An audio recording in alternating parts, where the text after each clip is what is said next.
Shalom. Welcome to the Shad. Wait, dang. You just wanted to get about to Shalom. Welcome to Shabbat Conversations with the Avads. I'm Shad. I'm Chris. All right, say it better. Let's say it like you mean it. I'm Shad. I'm Chris. There you go. It's better. Today we're going to be doing an exercise from this book that we've been reading. It's very, very good. It's called The Seven Principles. All right, so this is a book that we've been going over, and it gives good ways to help improve your marriage, right? Or good ways to build on your marriage, right? Really, really good book to help you be more personal with your spouse, get to know your spouse a little more, just dig a little deeper. It's a very, very good book. It's called The Seven Principles for Making Marriage Work by John M. Gottman. So this has been a really good book that we've been going over. I advise, married couples to read it and to... Or people think about getting married too. People in relationships or engaged. It's also a really good book to prepare yourself. So you can, some of the mistakes that we made that we're seeing that we, as we're going through the book that we made earlier in our marriage, maybe we would have known how to healthily have conversations or interact with each other. We could have avoided some of the interaction that we had early on in marriage. One thing that I want to share with you guys tonight is that there's an exercise. It's called the Love Map Game, something that we've been going over. It has around 60 questions. We've already did a few questions, but I wanted to do a spontaneous video where we go over some of these questions together in front of you guys just to see, how to have deeper conversations with your spouse and just get to know each other a little bit more. So I just thought it was a really, really good game, exciting game, and something that you can go over with your spouse or with your significant other or with your fiance or whoever you're dating, right? So we'll get right into it. So the way we have, it's 60 questions total in this game, just for this. And you can always come up with your own questions or take some of the questions that we use from this game. But the way we have been doing it is I do the even numbers and Shad does the odd numbers. So I'll ask him a question with the even number and then he'll answer it for me or as me. What's that? Was it you'll answer your question as me, answer it for me, right? That's how we had done it. Right. So I asked the question, and you answer the question as if how I would answer it. How the other person would answer it. That's how the game goes. So I asked her a question. She has to answer it as if she's me. And if she gets it right, you get a point. You get a point. And each question has a certain amount of points. And I'll keep a tally on the side of the video. I'll keep a Chris and Shad tally, and you'll see who knows who better. Right. So I won up to this one. I was winning up to this one. Just FYI, up through 40 questions, I have been winning. This is a fresh start. It was a fresh start, so he get a second chance. Which side of the bed do I prefer? You should know this. We fight about this all the time. Okay. And even when we lived in our last house, it was situated. You prefer... If I'm looking at the bed, if we're facing the bed. So if we're facing the bed, you prefer the right side. Yeah, that wasn't a trick question. It's always been the right side ever since we've been married. Every time, it's the right side. That's true. So yeah, it'd definitely be the right side. Why is it the right side? Because usually the right side is the side that's closest to the door. The left side, we always sit in our bed where the left side is close to the wall. I don't want to be trapped by the wall. But here's the thing, though. I always hear that women are supposed to sleep closer to the wall or away from the door because the man's supposed to be the first line of defense. So, but I hate sliding back. I hate sliding between the bed and my wardrobe. I hate that. That I would have to slide past that all the time. What you mean slide past? How our bed and our wardrobe is on the left side, I would have to slide past that to get from out of the bed. Because I'm not going to cross all the way over to the right side of the bed, then get out of the bed. Yeah, he's not going to have to slide. Over. I know, but I would feel claustrophobic. So I just like being on the right side because it has our room is open up to the right side. So, the next question. The next question. What am I most sad about? Probably your grandma getting old. What makes you say that? I mean, anybody sad about their girlfriend, you know, I can't think of, you're not a sad person, so I really can't think of nothing else you would be sad about. Kind of sad. Maybe not. I don't really think about it that much. I know you try not to think about it, but what else makes you sad? Rue getting older. That's not sad. That's exciting. It's like both for me. Like, I'm excited for him to get older and to get to talking and all that, but I'm also, sometimes like I look back on the baby pictures and I do kind of get emotional. Yeah, I guess that's true. So it's like both and, because I am excited for Rue to grow up, but at the same time I do miss him as a little baby and stuff, and it seems like time is moving real fast, and sometimes I just want time to sit still with my child. I ain't gonna lie, sometimes I just want time just to sit still. So that's wrong. I got that wrong. I don't say that's wrong because I don't think about that a lot. I thought you I do, sometimes I do feel sad about it when I do think about it, but I don't think about it a lot to where it's not something that makes me sad more often than I think of Rue, if it makes sense. Like I think of Rue more getting older than I do my grandma getting older at this point, because in my mind I'm thinking my grandma gonna live forever. So yeah. Name one of my concerns or worries. I have a lot, so you can just name one. I'm a worrier. Name one of your concerns or worries. Well, obviously, I think your biggest concern or worry, like I said, you are a worrier at times. It's all good.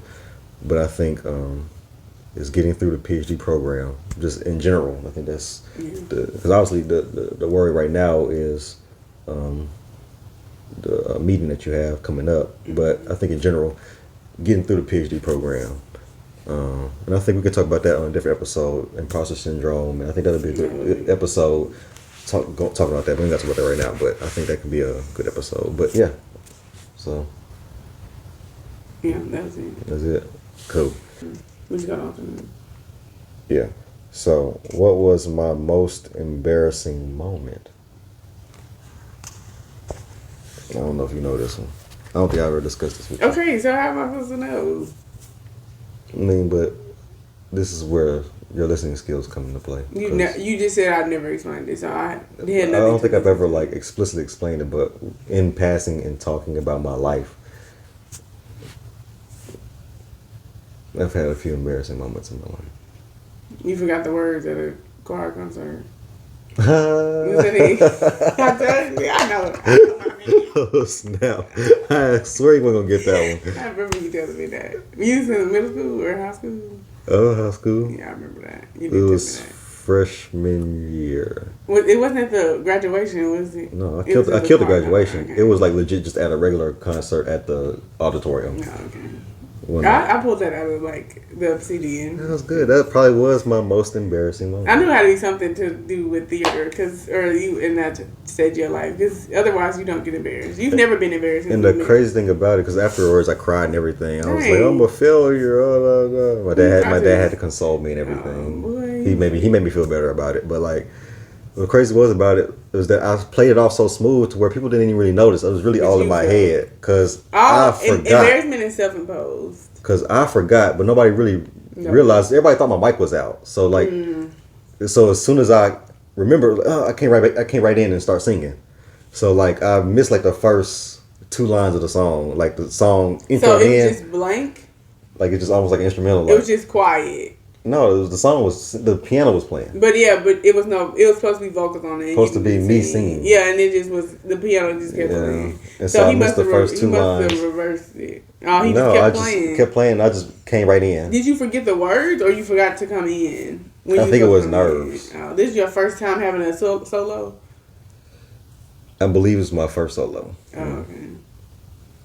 And so I got nervous and I just froze.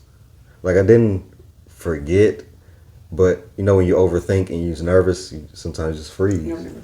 That's fine. But if you have experienced that, I froze. I also don't put myself in positions like that. I'd never be out for nothing. Yeah. Now I did forget my lines in a play, but my partner helped me out, and then we kind of got it back rolling. So was that embarrassing? It wasn't embarrassing because when I forgot, she played it off so smooth to where it just we kept it flowing. Was this Annie? It was Annie. Yeah, Annie played. So, wow, I didn't expect you to get that one. Point for you. That's Get good. some magic juice. That's good. All right. What was your worst childhood experience? What was my worst? Let me say that again. What was my worst childhood experience? Let me think.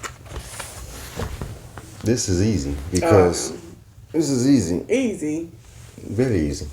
Because you wasn't a little child, but you're still a child. With the high school, middle school, still a child. So you're not getting playing time in basketball. That was bad. Let's not take me out. But that was a traumatic experience. You've never been as sad as you was at that point in your life. I mean, What else? Well, I had in mind when I first asked the question. The thing I had in my mind was when that guy that was working on my parents' house mistook me for a little boy. That was traumatic. That was more traumatic than not playing basketball, bro. Yeah, because I was like, I'll just go run track. I don't have to. I mean, it was definitely traumatic. It was definitely I cried like after every game, but that changed my life. Him calling me a guy, he called me a handsome young man, and I was like 14. Mind you, I was a tomboy, super tomboy. But at that point, I told myself I would always wear dresses and skirts. At that point, I never wore dresses or skirts, like ever. But then he told my mama I was a handsome young man.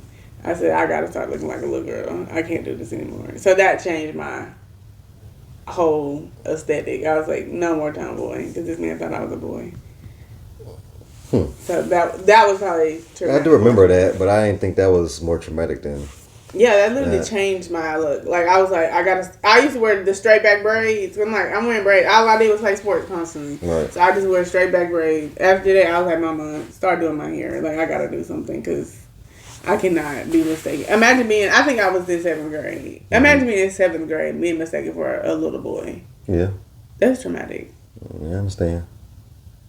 I was right. No, that was not. Because technically, you was more traumatized than that period. I really wasn't. You was crying a lot. You was but once basketball, I contemplated quitting. But once basketball was over, it kind of was like, okay, I'm done. Like basketball was not at that point. Basketball was not my focus. I had fallen in love with track, so I knew I was wanting to run track in college. I had given up the chance to run track to play basketball in college. So it would have been more heartbreaking if I still had the dream to play basketball in college, and then I went through that experience because I would have felt like I didn't get the opportunity that I wanted. But at that point, I had already checked out of basketball as far as going to the next level. I knew I wanted to go to the next level in track. So, what is one of my favorite desserts? Anything lemon flavored. So lemon pie, lemon cake, lemon cookies. I give you that. Anything lemon flavored. I give you that. I mean, what else would you say? You're saying you give me that. What else? No, I'm saying, yeah, I give you that. That's true. It's literally, because I don't think any of them rank higher than anything. If you see something that's lemon flavored. Oh, you like snickerdoodles too. That's true too. Cookies. But I'll say lemon. If you had a lemon cookie and a snickerdoodle cookie, you're going to reach for the lemon cookie. That's true. 9 times out of 10. I sure will. Name one of my favorite novels. Ooh, this is... I don't read books, so she don't really read a whole lot. So there's a few things that she like. I know she like autobiographies. She like books that tell good stories about history. But what would you say is my favorite? Out of the books that you've seen me read since we've been dating, which is probably 6 books in the 8 years that we've been dating. What would you say? It's between. What's the book you just got to read? What's it called? Kojo. About Kojo. You got the Kojo book and then the Hidden Figures book. Between those 2 books, I will say Hidden Figures. That's probably the most interesting book I read since we've been dating. Yeah. I've read other books, but that's probably my favorite. And I got it signed by the author, so that was cool too. Yeah. I think I read that too. I think I read that book twice. Yeah, you really like that book. I remember you really liked that book. What are 2 of my aspirations, hopes, wishes? You're not gonna say this one, but I think 2 of them. I think one of them is to have 10 kids. You aspire to be a father of 10 kids. Okay. Which is not gonna happen. But you aspire to be a father of 10 kids. Okay. And then,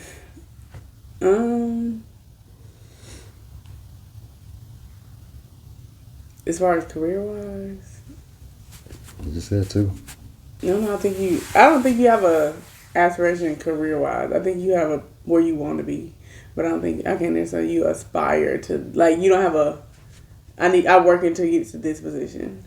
I think more so you focus on you just want to be able to provide your family with a comfortable life. Yeah. So you aspire to just be able to, for us to be comfortable and like not have any wants or needs. We just you aspire to give us a life that we want or you want to provide for us, to be financially free and comfortable. More so than any title. I don't think you care about a job title. You just want to make enough money for us to do what we want to do. That's a good way to put it, and I would somewhat agree with that. You don't have to. I mean, if it's not the answer, that's just what I because I'm good with just a comfortable life to where I can provide for my folks and not have to worry. That's a good way to put it. But I think the first one is right. Obviously, the bunch of kids. Yeah, I aspire to have a lot of kids. So she got that part. But I think I aspire to have my own maybe school.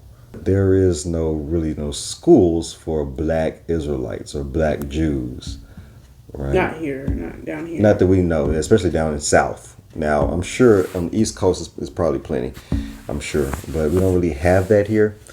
So I'm thinking, man, having some kind of yeshiva, man, I think that would be really good for people that follow Torah down here in the South. I think, it's something that I aspire to do. And then that could change. I think aspirations and things change too as you get older, as you reflect, as you grow.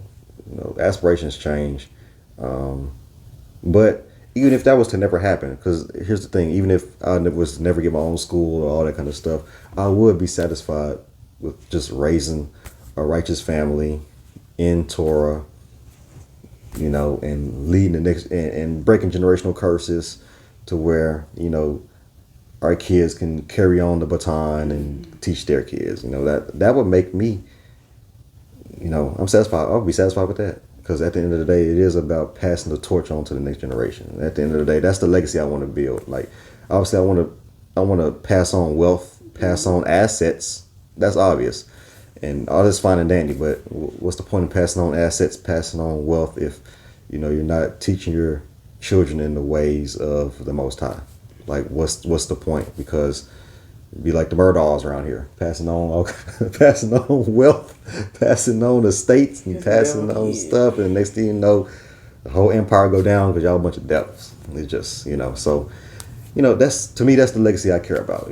Passing on righteousness, passing on Torah. What or do I have a secret ambition? And if I do, what is it? What is a secret ambition? My thing is, if it's a secret, how would I know? It could be a secret from other people, but not you. We're not supposed to have secrets between spouses. That's true too. But I do have secrets. What secrets you got? Secrets about other people? I don't tell you. Oh, I thought you were talking about... No, not my secrets. I have other people's secrets. You're supposed to tell each other everything. Is that in the ketubah? You still gotta... use that out. Anyways, secret ambition. I know it, but I don't think I want to say it on camera. What is it? I don't want to say it on camera. Well, I guess I'll say your secret ambition is, some of your motivation, as far as career-wise, can be to prove other people wrong. I would say that could be a secret ambition you have, and I think you've been doing good as far as like that changing, as far as like not doing things living because of other people, living for other people, trying to prove people wrong. Because at the end of the day, your walk and your light will shine to where you don't have to speak for yourself. You don't have to defend yourself, because the way you live will defend itself. All right, so we're done with that exercise. So after the video, I'll tally it up and I'll put the winner at the top of the screen and all that kind of stuff. So that's the love map quiz or the love map exercise, right? So now, this next exercise is asking open-ended questions, right? So this is just To get the conversation flowing. Yeah, get a For y'all conversation. to have deeper conversations than what you might have. Yeah, on a regular basis. So this is just to have deeper conversations with your spouse or with your partner, right? Getting to know each other a little better. So let's get right into it. What question you got? I like this question. It says, the first question is, where'd it go? When it comes to the future, what do you worry about the most? And that's not just like family-wise. It can be family-wise, career-wise, personally. And you can answer it, then I'll answer it too. To be honest, I don't really have any worries career-wise because I'm trusting that God is ordering my steps. And if I'm being obedient and doing what I'm supposed to be doing, following His word, following His commands, His laws, things of that nature, loving Him with all my heart, mind, and soul, that He'll continue to direct me as He's been doing this whole time. And I'm a firm believer that, as the scriptures say, that, the doors that the Most High open, no man can shut. So I know that when doors open. Is that a Bible verse or that's just people saying? That's a good question. Let's look it up. You would bring this the Bible saying, and it actually might not say that. I'm a firm believer that, God opens doors. He has everything set out for me. I just have to follow.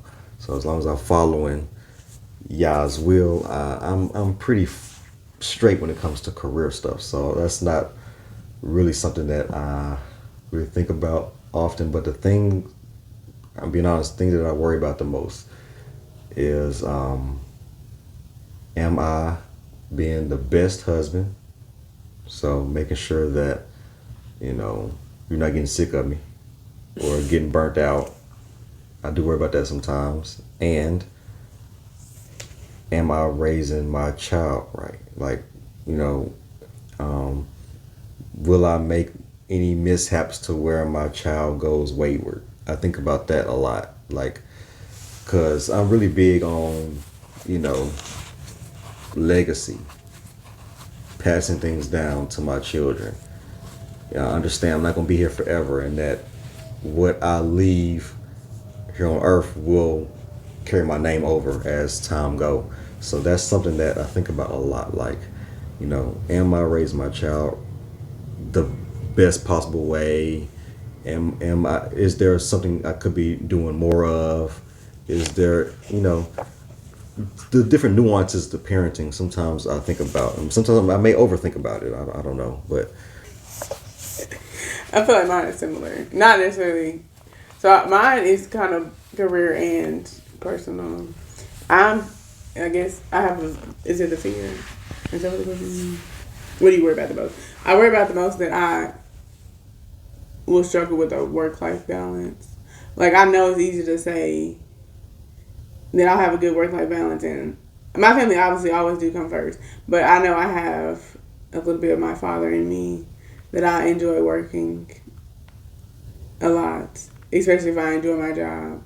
And so I'm scared that I'll get consumed in my career, so much so that I won't know how to say no, if that makes sense. And I feel like my career can be demanding to the point where I'm a people pleaser to a certain extent. And so, and I see it now with in the PhD program. Like, if something needs to be done, I'm like, well, I have to do it. But it's like, I can go home, I can do this tomorrow. But I feel like people are depending on me to get it done at this very moment. Like, it has to be done at this very moment. Even if that means me staying in the lab for an hour or two later, I have to do it at this very moment. And so I'm just scared that I'm going to have that same battle when I start working, to the point where I feel like I'm compromising time with my kids. So I think about that. Like, it makes me sometimes think like, dang, I should have picked another career that was less demanding for me to be the best mother I can possible. Like, I'm scared that I won't be able to. Yeah, I think you have similar worries then, because that's some of like what I was saying too. Like, just making sure that I'm spending all the quality time I can with my child. Like, I want to make sure I'm spending. Yeah. I want to spend a whole lot of quality time with my child. Like, I don't want to miss nothing. I don't want to miss opportunities speak to them, to just bond with them. You know what I'm saying? Like, I don't want life to be so overwhelming to where I put my son or Get put so my busy. children on the back burner, right, and just let life pass by. So I do think about that too sometimes. I'm making sure I'm being intentional on time spent, not only with my wife but with my children. Listen, do you feel like certain things are missing from your life? And if so, what are they? Do I feel like certain things are missing from my life? I feel like the freedom to just do whatever, not whatever, obviously, but I feel like school, which I know that you have to sacrifice when you're in school, but I feel like me right now being in school, it's hard for me to see my friends or just people our age living this like life free of the shackles of school. I feel like I'm in shackles when it comes to school. So I think that's the part that I feel like that part of my life is missing. Like the freedom to just go on a quick weekend vacation and not that we would do that all the time if I wasn't in school. But I feel like the freedom that school takes from you while you're in school, especially in a demanding program, and also the freedom to have kids right now, which obviously we could have kids, but I don't think this is the best time for me to have another child. Mm-hmm. But I know if I wasn't in school, being in school right now, I feel like it robs me of the freedom to like want to have kids right now. Like I feel bad that I want to have kids right now, but don't want to have kids right now. Mm-hmm. Because if I wasn't in school, I probably would be ready for another child. But Yeah. school, I feel like it's stopping me from being ready for another child. So that's what I feel like I'm missing from my life. Is the freedom that people have our age because they're not in school anymore. Yeah, I would say for me, the reason why I don't feel like I'm missing anything is because I'm just enjoying the journey. And I enjoy it. I'm not saying you're not. I'm saying, me personally, I don't feel like I'm necessarily missing anything. I'm just enjoying the journey of where life is taking us. And I'm trying to take it day by day, like our Messiah talks about, being in the present. And not to look too forward in the future. So that's a concept that, that is actually a healthy concept to where I try not to think too much of the future. Like I think of the future, and it's human nature to think of the future, obviously. But it's like I try my best to be present. Because when you're not present, you tend to miss the day-to-day things you need to take care of because you're thinking too far ahead that you miss out on the things you need to be doing now. So when you're present, you take care of the now. When you take care of the now, it helps with the future. But when you too set on the future, you forget about the now. So I try to think about the present, stay in the moment, stay on the journey, enjoy the journey, good and the bad and different. And I know the future will be bright as long as I stay in the present. So that's kind of what I think about that. Like I don't think I'm missing anything. Do you think you've changed in the last year? If you have, how so? I think I've changed a lot in the last year. I've grown. I feel like in all aspects. I think I've grown as a husband. I think obviously being in this marriage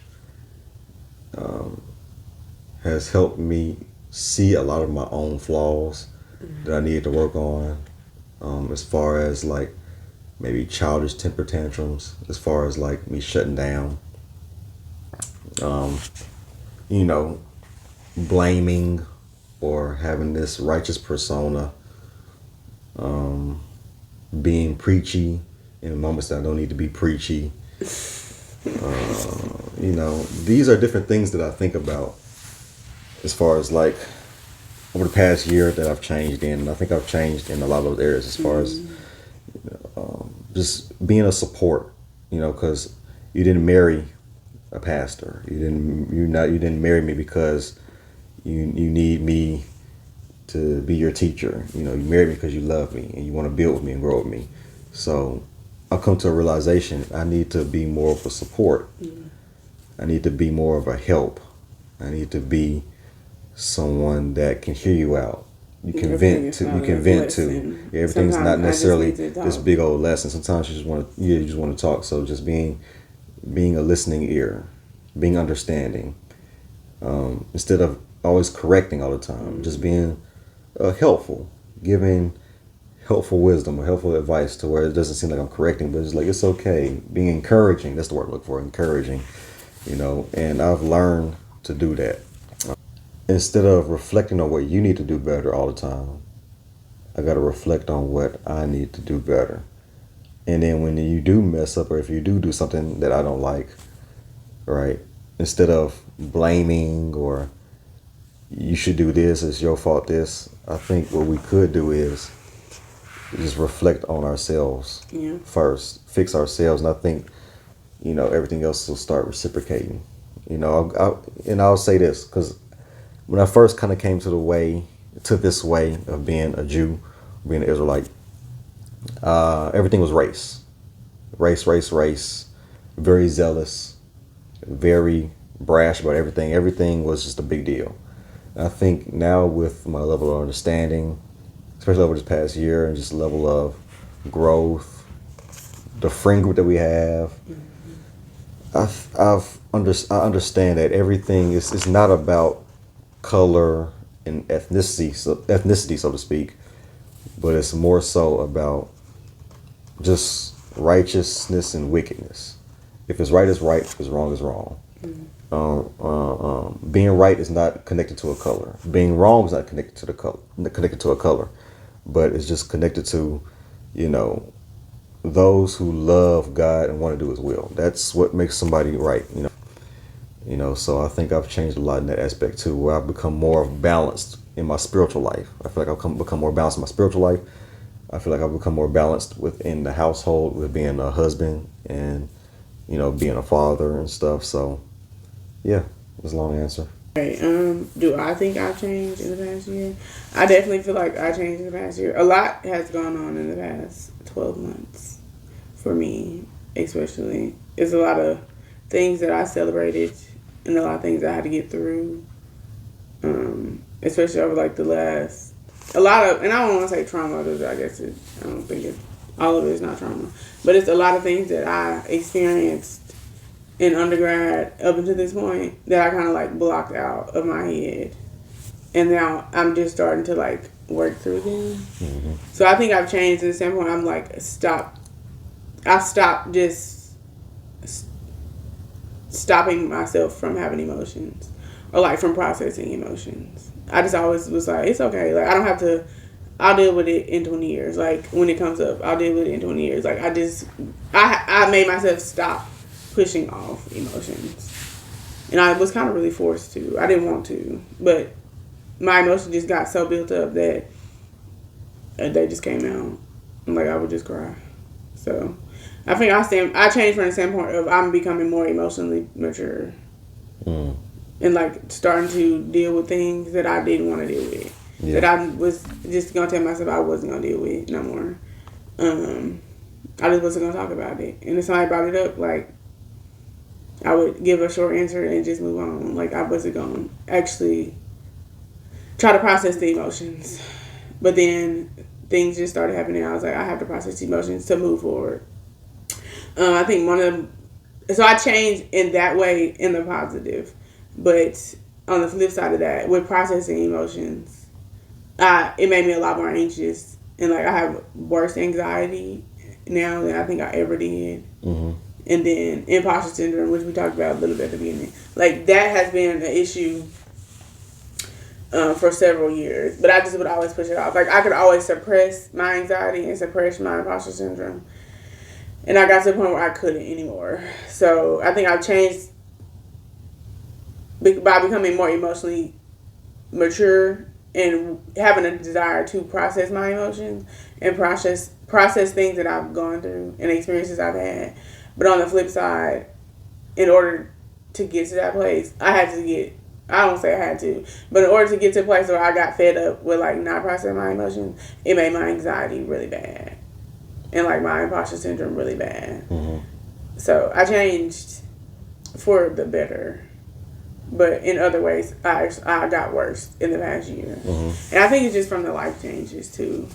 Like, going through finishing pharmacy school was a highlight of my life. But then what comes along with switching, like, okay, I no longer have this safety net. Like, I'm still in school, but my I guess, role in school has changed, where I feel like it's heightened. Mm-hmm. Like, the level of, like, importance, or, I don't want to say importance, but it's more on me. Like, it's more so, like, your success in a PhD program is solely on how productive you can be. I can't skirt past. Like, obviously, nobody skirts past in any professional school. But, like, I just can't ride the wave. If I want to graduate from the PhD program, I have to put in the work. I just can't, like, slide under the radar. And I don't think I slid under the radar in primary school, but in my mind, I was sliding under the radar in primary school. But now I don't have that ability to slide under the radar in primary school. So my anxiety, in a lot of ways, dealing with school has heightened. But obviously, you don't live in pockets, so that translates over to, I'm not anxious about stuff when it comes to home, but that anxiety that I feel at school comes with me home. Mm-hmm.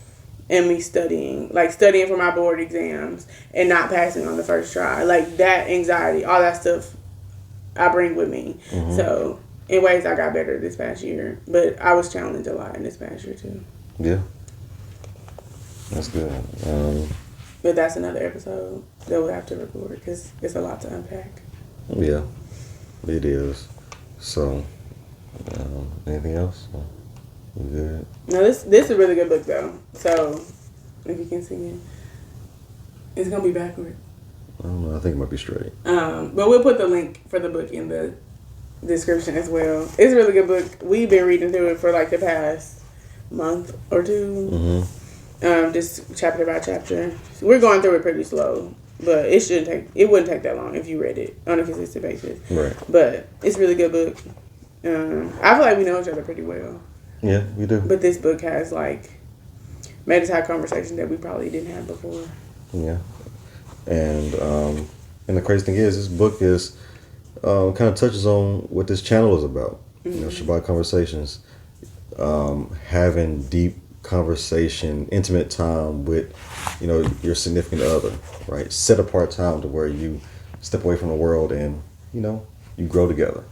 You know, that's the whole point of this channel, to where it just exhorts people to do stuff like this, right? Spending intentional time with each other. So, yeah. So I just thought it's a good book to do an episode on, and do a few exercises, and just to see what you guys think. And if you guys can do this exercise as well. You can ask some of these same questions, or ask some different questions if you want to.